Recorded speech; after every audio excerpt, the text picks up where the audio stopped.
everyone, and welcome back to my channel. Welcome to my channel if you're new. Hi, I'm Mand. Oh my gosh, I can't believe that we're now at the stage where I am talking about the top decks that I've worked with this year. Where the heck has this year gone? You guys, how are we at the end of 2024? Like, seriously? And second of all, you guys, we've reached over 900 people or 900 subscribers on my channel. I am blown away. What? That is mental. I feel like I only hit 500 not that long ago. I'm genuinely truly blown away. So thank you so much to all of you that have subscribed, that watch, that take the time to like, comment, share, everything. Honestly, it means the world to me, and I could never express it in proper terms of how much it means to me. So this is going to be a two-part video, just so you know. I'm going to be talking about my top tarot decks of the year and my top oracle decks of the year. Yes, I know I'm talking about decks, but it's kind of like, you know, Spotify Wrapped or something like that. So think of it as tarot and oracle wrapped, the decks that I'd probably reach for the most. These aren't necessarily decks that came out this year.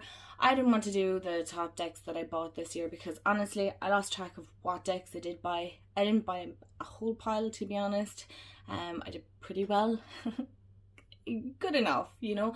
And I'm also, like I said before, I'm being mindful of the decks that I'm bringing in. So what was I going to say? Yeah, so I kind of just wanted to talk about the decks that I was leaning more towards this year and that I worked with quite a lot. And so whether they came out this year, last year, 10 years ago, I have no idea. I don't really mind what year they came out or when I got them, how long they've been in my collection. It's just my top decks of 2024. So go get comfy cozy, get a nice cozy blanket, or even, you know, maybe you want to jot down some of these decks that you want to look into yourself. Whatever may be the case, just prompt me up and listen to me chat some decks. So let's get into the video.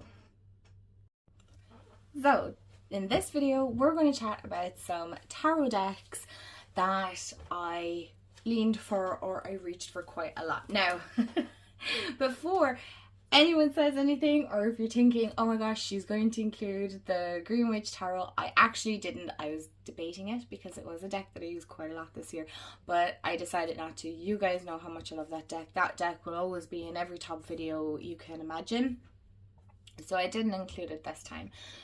But I have some juicy good ones, I think. Ones that have made appearance on my channel, alright? So in no particular order. I'm not doing top 5 decks or anything like that because no thank you. I couldn't even put them in order even if I wanted to. So I'm just going to grab the first one off the top of the pile beside me here. And it is the Dark Mansion Tarot, right? Kind of an unusual one to pick, but I found this one quite an interesting deck to work with this year. So I have the backs with the moon and stars, and I found myself really wanting to work with this deck, and I was like, you know, it's such a pity to have such a beautiful indie deck but not reach for it, not use it, yada yada, right? And you guys won't even believe when I say what I actually use it for. I think I might have said it in another video, but I'm not sure. But I use this for spirit connection readings for others, and it works perfectly fine for myself as well. So it is a deck that I use for myself and for others. Do you know the way sometimes you have a deck that you use really specifically for others to read, or, you know, for clients, if you want to put it, for clients. But this is a deck that I use for myself and for others as well. Now, don't let the little cartoons throw you off. I find that spirit connection readings are very, very emotional. This is a very emotional deck for me anyway, right? And I also feel that the imagery isn't too intimidating for others either. Sometimes I feel like the Rider-Waite-Smith can be a little bit either bland or too muted for people to kind of look at. They're like a bit intimidated. So now we're in a lucky era where we have a plethora of decks that we can choose from, and I find this one is so incredibly fantastic. The imagery, the colors, the little symbols that mean something to me, right? So things that I can pick out that go, yes, that's what that I connect that to, and spirit uses it that way. or, you know, like colors might mean another thing, you know. So I'm able to correlate messages then. So like, it's a very hard thing to explain, working in spirit, because energy is such a difficult one to explain sometimes, because it is not a physical thing that I can go, okay, yeah, see this, do you see that, do you see that? So that's why I use my cards, because I'm able to point out where I'm picking it up. As such, most of it is coming from intuition, but I can explain, so it's not so intimidating for others. So yeah, I have used this a savage amount for spirit connection, and I've done some lovely readings and spirit readings. It's fab, absolutely fabulous deck. Next deck on my list is the Cozy Witch Tarot, or Cozy Witch Tarot. I use this a lot more than I thought I was going to. It was recommended to me by one of you lovelies. I can't remember, I think a few of you did, but I actually really love this deck because I was so apprehensive on getting it. I don't know why, because I suppose I don't use the Oracle as much as I would like to, and it's beautiful Oracle. This is beautiful, just one card. I don't feel myself drawn to lately, not this year anyway. I haven't done a lot of big spreads or too many really in-depth readings this year. It's just been a very, very busy year that my time with my decks have been very limited. It's been very scarce, to be honest. So I'm surprised at the decks that I have loved and I have used this year. And I found myself kind of reaching for this one. Oh, try not to set any cards on fire, jeez. The things we do to make our videos look pretty. But I found this absolutely stunning for just one card, you know, one card a day, just to get even just the little blurb at the bottom, just to set me up. It is really a cozy deck. It is one that, as I sometimes say, like, it doesn't take a whole lot of brain power, right? You don't even have to turn on that intuition if you don't want to. Like, you can get this, romanticize the present moment every chance you get. There you go. There's your message. That'll do. And you can get on with your day. You can put it up, prop it up in your altar, pop it into your notebook if you want to see it later, and, you know, relate back to it. Maybe journal on it later on when you have time, if you feel so inclined. But yeah, I really like this deck. I think it came out this year. I'm not sure. Again, I'm not going to talk about what decks came out this year, what decks about, or anything like that. Okay, this is an oldie but a goodie, and it is the Seer's Tarot. I definitely use this a lot this year. I still, oh my gosh, please nobody shoot me, but I still haven't got the book. I have not got the book that Chrisanne came out with for this deck, and I'm so mad I'm mad at myself, so you don't even have to get mad at me. I have yet to pick it up. Oh my gosh. I have no excuses. I might actually just pick it up in the new year, and then that can be kind of my deck study. I don't know. I have a couple of ideas that I want to get into in the new year. I might do a video of that, of like my 2025 goals and ambitions and intentions and things like that. But yeah, I really love this deck. It is an oldie but a goodie. Maybe some people might see it as overused, but isn't that the point of having a deck, is to use it? So I see a lot of people comparing this to the old Unfolding Path Tarot. I don't have that deck. I don't think I have any intentions of getting it. I don't know yet, but as of right now, it's not a deck that I am drawn to picking up. It's not one that I'm kind of like, yes, I would like to get that. I'm not really. I have this one, and I feel like if it's similar to this, then I don't need it. I don't need decks that are similar to another deck that I have. Do you know, that kind of a way? So if you have the Unfolding Path, let me know. I'm not sure if it is one that I want to work with. I don't know. I don't think so. Do you know the way some decks play in your mind? You're like, yes, I want that, I need that. I need it, I don't need any, but I would like. But this deck has just been absolutely phenomenal throughout the year. It's been a trusty steed. It's one that I can rely on. It's not, you know, a difficult one to read with or anything like that. It's absolutely perfect in my eyes. I love the imagery, I love the colours, I love the guidebook, I love the cardstock, I love the way these shuffle. Honestly, this is another just favourite of mine. Like, I remember seeing this indie and I was so sad that I wasn't able to get it. But then it came out mass market and all my dreams came true. So, and it was one of the few decks that I had for a really long time. And I was always excited to pull this deck out. And even looking at it now, I know we've seen this card. I'm looking forward to working with this again in 2025.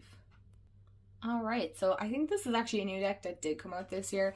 And that is the Bee Tarot by Christopher Hughes. And the art is by Nadia Turner. I don't know, did I do a walkthrough of this? I don't know. I was apprehensive getting this deck, but then I seen it everywhere and then I was like, do I want it? Do I not want it? I'm not sure. Obviously I got it.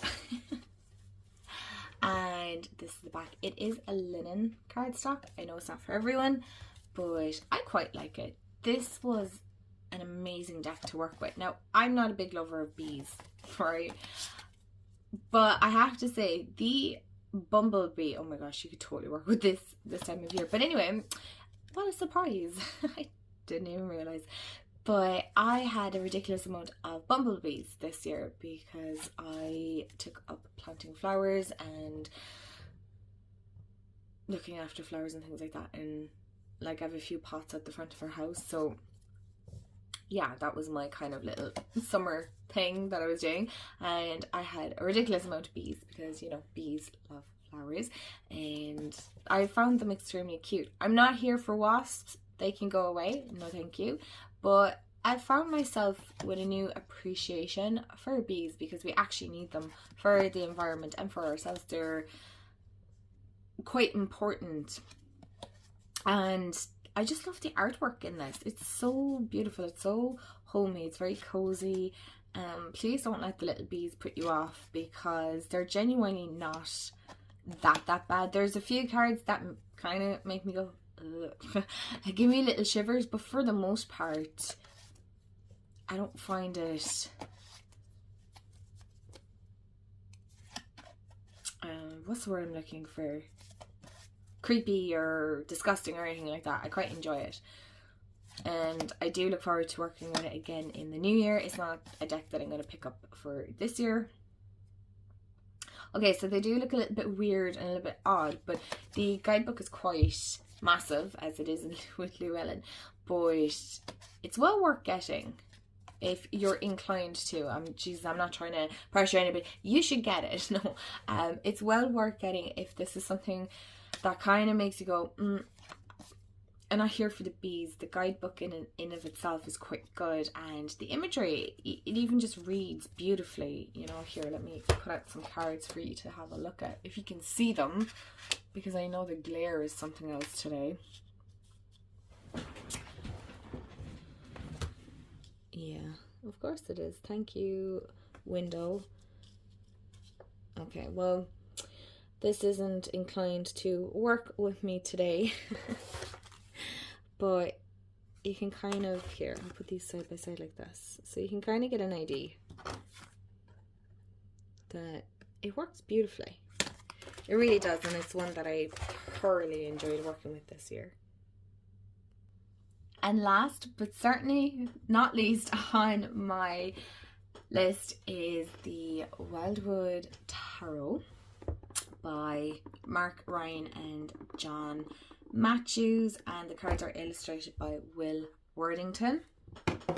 Oh my gosh, I only got this year and I was obsessed. I'm still obsessed. I love the guidebook. It is so extremely good. It is one that I overlooked and I wasn't inclined to get. I definitely want to get there's extra books I think that go with this, so I might splurge, I'll see. But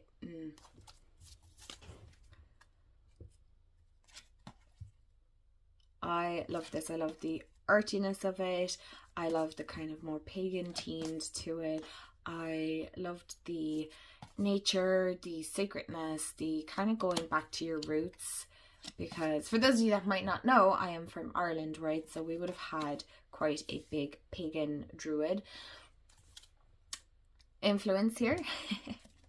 Not so much now, obviously, since Christianity came and things like that, so that kind of went to the wayside, but it seems to be making a massive comeback right now, and going back to our roots, I'm really here for it. So this does stem from, I believe, like English and pre-Celtic mythology. So like that would be like the UK, Ireland. I'm pretty sure they're the two, if I'm correct. I'm not, excuse me, 100% sure, because I want to read this book front to back, but it seems to be chatting about kind of return of the green, or return to the green. Anyway, you kind of get the idea of it anyway, but I love it, and I look forward to working with this again. I probably might actually even pull it out this some stage this year, at the end of the year, but yeah. Oh, all my cards are falling now, but it's so incredibly endearing and wholesome. I don't know, there's just something kind of familiar. That's the way I would phrase it, is there's something familiar with this deck for me. So I really like it. I'm sure these are the decks that I probably will want to pick up. Like I said in a previous video, I really want to work with more kind of older decks, because I feel like there's like little golden nuggets of information in these, so these will be worth our time. Oh, I love this, I love this.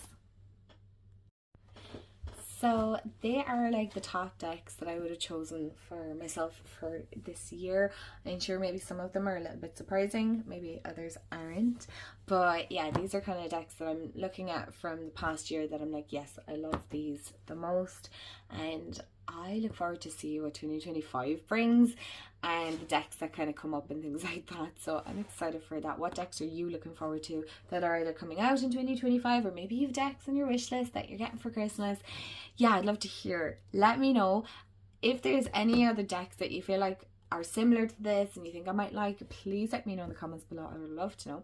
And yeah, let me know, what were your decks, top decks, tarot of the year. And thank you so much for spending this time with me, and I appreciate you all so much, and have a wonderful day, afternoon, evening, wherever you are in the world, and I'll chat to you all in the next video. Bye guys.